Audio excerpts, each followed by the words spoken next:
Toastmaster. Welcome, guests. I'm here today to talk about similar things that Julie mentioned. And when it comes to feedback, a lot of new members or guests are here wondering, what are those people writing? What are they actually saying, doing? Every time someone speaks, we see all these pieces of paper going around. We have no idea. And I started thinking, how can I improve my feedback to others as well as being able to do a good evaluation? I have not been able yet to do my first evaluation. Maybe it's lack of confidence. Maybe it's all a matter of how to make sure that I'm giving that valuable information and feedback to that person so they can take it and grow from it. There's a plethora of information on the web. Toastmasters.org has many articles about evaluation. One of them is the good, the bad, and the ugly. The other one is the 3 R's of evaluation: review, reward, and respond. So I ask all of you, with a raise of your hand, how many of you think that the feedback that we get, not only evaluations, the actual feedback each of us give, as a critical and important aspect of our speeches. Don't look at me. As I expected, most of you do. So I started thinking, what does it take to give that good feedback? And I read that it takes 10 good positive statements to erase 1 negative one. What about conflicting feedback? This has occurred to me, and maybe to some of the new members. A lot of the feedback that we get, very constructive. It tells us, are we using the space? What's our behavior? Are we nervous? Are we smiling?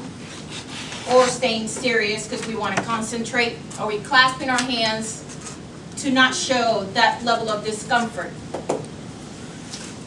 And then I said, how can the audience know if they're providing conflicting feedback if we don't tell them about it? It's the unspoken thoughts of some of the fellow Toastmaster members. Then I started pulling all of the feedback that I've received thus far of my prior 4 speeches to see if I got some conflicting feedback. On one of my speeches, I got outstanding use of the lectern, used appropriately. But on the same speech, I got things to improve. Hid behind the lectern and consider using the space a bit more on your next speech. On another speech, I received the following feedback. Great topic. Suggestions. Smile a little more the next time you give your speech. But a few feedbacks, after I read a few feedbacks later, good improvement, but you need to work more on your smile. So which one is it? Do I smile more or stay more serious? Do I use the lectern or not? I had a few other examples, such as vocal variety. We talk about vocal variety at this club a lot. How do we apply it? How do we use it? Because again, some of us think, great use of vocal variety. And then somebody else says, not good enough. Work on it the next time. But the important thing about it is that as we have new members join this club, and other members such as myself that have been here 8 months, the purpose of coming here is to improve. And having feedback is better than no feedback at all. At the end of the day, a couple of meetings ago, Liliana mentioned, feedback is the lifeblood of this club. Without that feedback, we don't know what things to improve, or what things we should pay more attention to apply them next time. Therefore, I always say, if you're going to write a feedback, make sure you don't criticize. To me, criticizing is the language of cowards.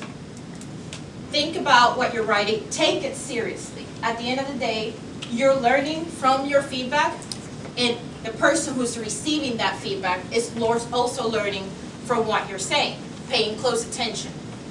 For the speakers, speakers need to be open to instructive feedback. That's the way we can continue growing. When writing those notes, think about the way we can add value to that speaker, and in turn, you'll be adding value to this flagship club of Toastmasters Western area. And at the same time, we will be developing admirable speakers that will come out of this club. Also, speakers need to listen, and when I say listen carefully, to some of the things that you're getting. Maybe you don't understand why you're getting the constant feedback back and again.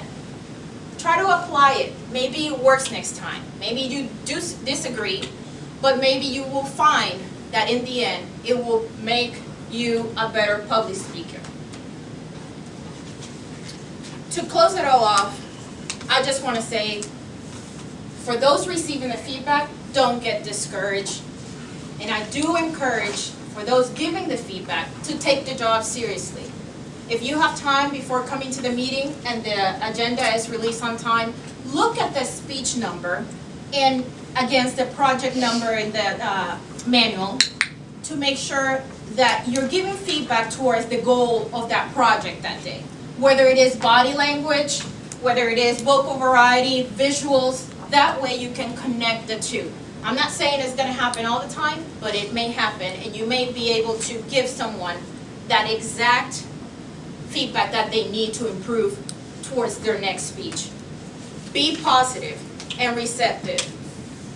We're all here soaking in a pool of advice.